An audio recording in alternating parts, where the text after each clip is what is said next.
على رسوله الكريم أما بعد فأعوذ بالله من الشيطان الرجيم بسم الله الرحمن الرحيم نصركم الله ببدر وأنتم أذلة আসসালামু আলাইকুম রহমতুল্লাহি ওয়া বারাকাতুহু। সুপ্রিয় দর্শক শ্রোতা, আসসালামু আলাইকুম রহমতুল্লাহ। আজ পবিত্র 17ই মাহে রমাদান, ঐতিহাসিক বদরের দিন। এ দিনে রাসূল সাল্লাল্লাহু আলাইহি সাল্লাম ঐতিহাসিক বদরের প্রান্তরে কাফেরদের বিরুদ্ধে এক যুদ্ধে লিপ্ত হয়েছিলেন। আল্লাহ নির্দেশে সে যুদ্ধের নামকরণ করা হয়েছে বদরের যুদ্ধ।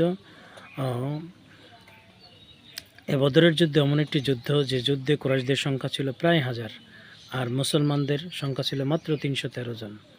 তো এই যুদ্ধে মুসলমানগণ আল্লাহ রসুল সাল্লাল্লাহু আলাইহি সাল্লাম মহান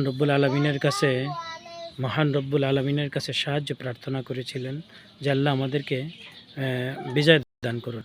তখন আল্লাহ রব্বুল আলমিন সূরা আনফালে বলেছেন, ওয়াংতুম আজিল্লাতান, যে আমি তোমাদেরকে সে বিজয় দান করেছিলাম যে তোমাদের সামর্থ্য ছিল না, তারপরও আমি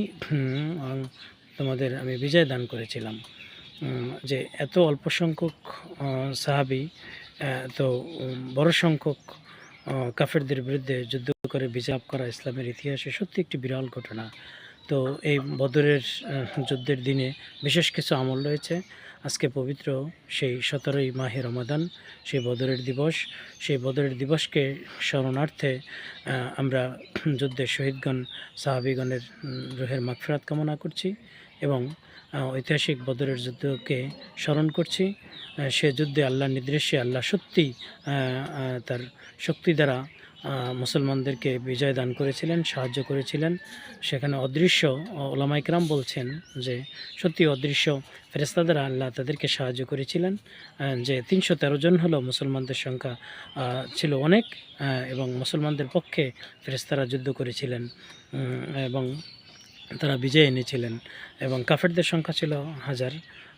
তারা প্রথম দিন 9টি উট জবাই করেছিলেন এবং পরের দিন 10টি উট জবাই করেছিলেন কাফেররা। এ দ্বারা বোঝা যায় যে কাফেরদের সংখ্যা 1000-এর অধিক ছিল, তাদের অস্ত্রসজ্জে সজ্জিত ছিল। আর মুসলমানদের সংখ্যা ছিল মাত্র 313 জন, তাদের অস্ত্রসজ্জ ছিল না। তারপরও তারা এই যুদ্ধে কাফেরদের বিরুদ্ধে বিজয় লাভ করেছিল। তো এটি মুসলমানদের ইতিহাসে একটি অত্যন্ত ঘটনাবহুল ঘটনা এবং এটি স্মরণীয় বরণীয় একটি ঘটনা।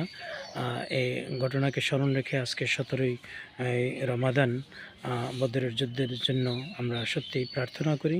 আল্লাহ এই যুদ্ধের পূর্ণ বারাকা মুসলমানদেরকে দান করেছিলেন। আবার বর্তমান দিনেও মুসলমানদের বিজয় আসবে। বদরের যুদ্ধের মতো পূর্ণ ইয়াকিনের সাথে আল্লাহ রব্বুল আলমিনের কাছে সাহায্য প্রার্থনা করলে সত্যি আল্লাহ গায়েব থেকে সাহায্য প্রার্থনা করেন। এখন যেমন কাফেরদের বিরুদ্ধে বিজয় হয়েছিলেন মুসলমানগণ, এখনও সম্ভব। যেমন ইরানে যুদ্ধ চলছে, আমেরিকা যুদ্ধ চালাচ্ছে, এখানে মুসলমানদের বিরুদ্ধে একটা জেহাদ ঘোষণা করেছে।